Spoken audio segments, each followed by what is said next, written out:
محبوب کریم صلی اللہ علیہ وآلہ وسلم نے فرمایا کہ ایک شخص کو اللہ نے بڑی دولت دی، بڑے گھر، بڑی کھیتی، بڑے جانور، بڑے بنگلے، بڑے محلات دیے، بڑا نوازا اسے۔ جب اتنا نوازا تو جب دولت اور شہرت پاس ہوتی ہے تو دوست بھی بڑے بنتے ہیں۔ ایک وقت تھا کہ بہت سارا مال اس کے پاس تھا، سارے اس کے ساتھ رہنے والے تھے، لیکن پھر ایک وقت وہ بھی آیا جب سارا کچھ چلا گیا۔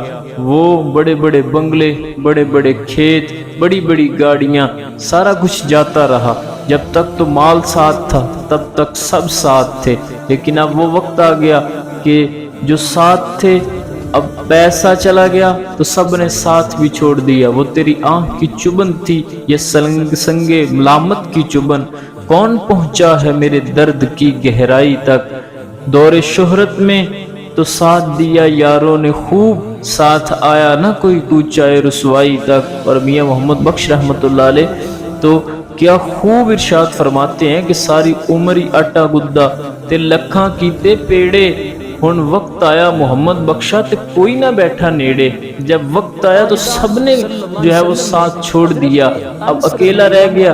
جس کے پاس بھی جاتا سوائے مایوسی کے کچھ ہاتھ نہ آتا۔ جب سارے دروازے بند ہو گئے اب وہ اللہ کے دروازے پر پہنچ گیا، مسجد میں پہنچتا ہے، اللہ کے حضور دعا کرتا ہے اور کہتا ہے یا اللہ مجھے معاف کر دے، آئندہ زندگی تیری فرما برداری میں گزاروں گا، اے اللہ مجھ پہ کرم کر دے۔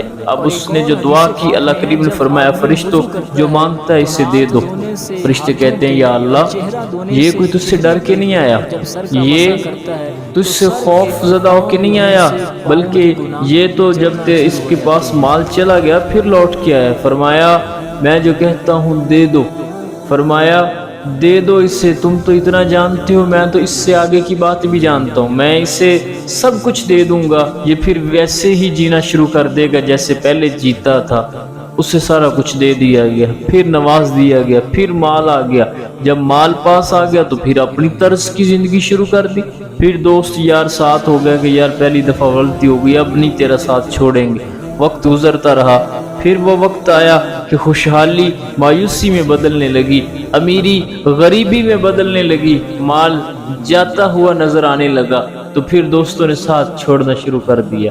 اب جب سارے دروازے پھر بند ہو گئے، کہیں سے کوئی اس کے لیے اس کے دکھوں کا مداوع کرنے والا نہ رہا، تو پھر دروازہ رب ذوالجلال پہ آتا ہے، گڑ گڑا کے پھر ہاتھ اٹھاتا ہے، عرض کرتا ہے مولا غلطی ہوگی، اب کرم کر دے، دوبارہ نہیں ایسا ہوگا۔ فرشتے پھر کہتے ہیں یا اللہ یہ پھر تجھ سے ڈر کے نہیں آیا، یہ تیرے خوف سے نہیں آیا، بلکہ جب اس کے لیے سارے دروازے بند ہو گئے پھر یہ تیرے پاس آیا۔ اللہ فرماتا ہے تم تو صرف اتنا جانتے ہو، میں تو آگے کی بات بھی جانتا ہوں کہ ہم اسے پھر نوازیں گے، لیکن یہ پھر لوٹ کے ہماری طرف نہیں آئے گا، پھر دے دیا جاتا ہے، وہ پھر اپنی طرز کی زندگی جیتا ہے۔ حضور نبی کریم صلی اللہ علیہ وسلم نے فرمایا 70 دفعہ ایسا ہوتا ہے، 70 دفعہ وہ آتا ہے، توبہ کرتا ہے، پھر توڑ دیتا ہے، جھوٹی توبہ کر کے پھر چلا جاتا ہے۔ اب 70 بار اسے نواز دیا جاتا ہے۔ اب جب 70ویں بار نوازا جاتا ہے، رات کو سوتا ہے تو رات کے پچھلے پہر آنکھ کھل جاتی ہے۔ جب آنکھ کھلتی ہے تو اٹھ کے بیٹھتا ہے اور سوچتا ہے کہ یار تجھ سے بڑا بدبخت بھی کوئی ہے کہ اللہ تجھے بار بار نوازتا ہے، تو بار بار اس کی نافرمانی کرتا ہے، وہ تجھے بار بار اپنی رحمتوں سے حصہ دیتا ہے اور تو بار بار گناہوں میں لگا رہتا ہے۔ چل بس کر، چھوڑ دے یہ سارا کچھ، اب اپنے رب سے پکی یاری لگا لے۔ اس رات کی تنہائی میں وضو کر کے مصلی بچھا لیتا ہے اور مصلی بچھانے کے بعد اپنے رب سے کہتا ہے یا اللہ پہلے تو سارا کچھ جاتا تھا تو تیرے پاس آتا ہوں، آج میرا دل جاگا ہے تو تیرے پاس آیا ہوں، اپنی کرم نوازی فرما۔